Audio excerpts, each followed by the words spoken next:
Okay, my friends. I've been doing kind of a written study of James, the book of James, and I finished chapter 1 and started chapter 2 this week. But I'd like to do just a quick read of the first few verses, maybe the first few verses of James, and of course, my neighbor now starts his lawnmower.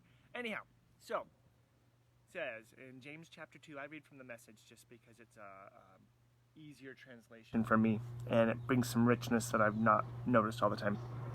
So this one says, "My dear friends, don't let public opinion influence how you live out our glorious Christ-originated faith.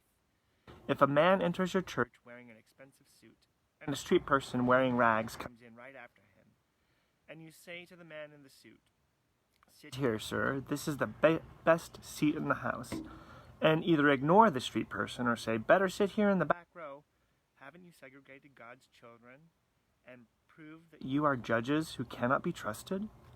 This is verse 5. "Listen, dear friends, isn't it clear by now that God operates quite differently? He chose the worlds down and out as the kingdom's first citizens with full rights and privileges. This kingdom is promised to anyone who loves God. And here you are abusing these same citizens. Isn't it the high and mighty who exploit you, who use the courts to rob you blind? Aren't they the ones who scorn the new name Christian you used in your baptism? You do well for when you complete the royal rule of Scripture. Love others as you love yourself.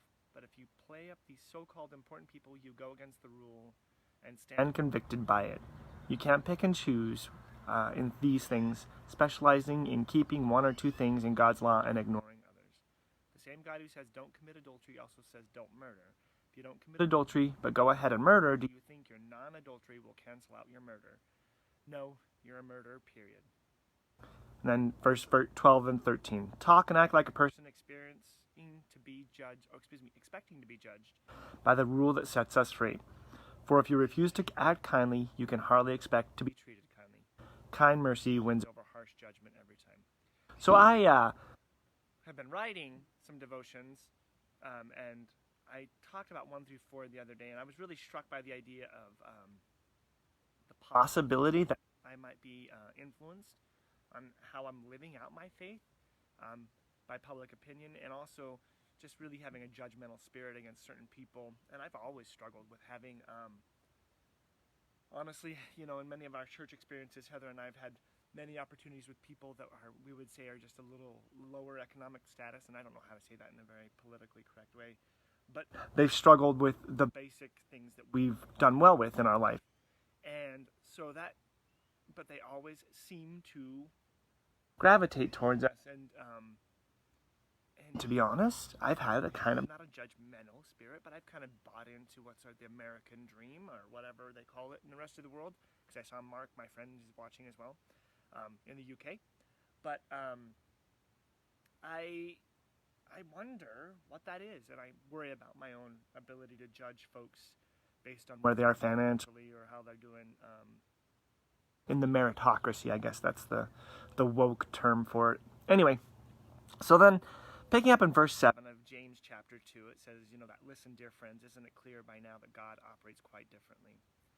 And I think in my daily devotion when I was writing, and I talked about, this seems so much in line with some of the words that we hear Jesus say, where he talks about the first becoming last and the last becoming first.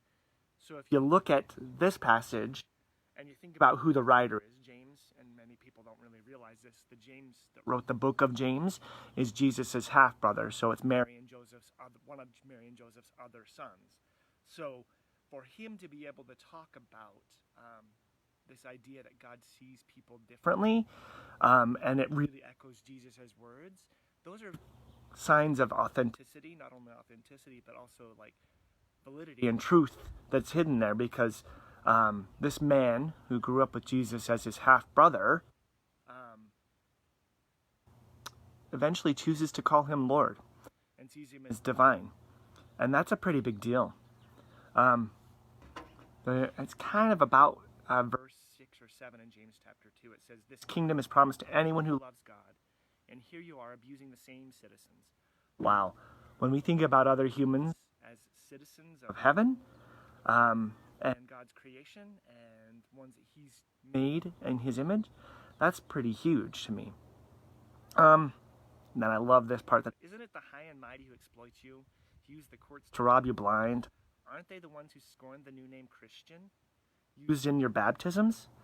Wow, right? Like, the reality is that if we're trying to be like the world, we're probably setting ourselves up for a problem because we're going to come in conflict eventually with people who they might be doing well in the world, but they very often, not all, don't know the word Jesus. They don't know who Jesus really is. They might talk of him as a fine person, but they really don't understand who he is. And then verses 8 through 11 in James chapter 2, because I see new people coming. You do well when you complete the royal rule of scriptures. Love the others as you love yourself. But if you play up these so-called important people, you go against the rule and stand convicted by it. You can't pick and choose in these things, specializing in keeping one or two things in God's law and ignoring others. And he says the same God who said, don't commit adultery, said don't murder. If you commit adultery but go ahead and murder, do you think your non-adultery will cancel out your murder? No, you're a murderer, period.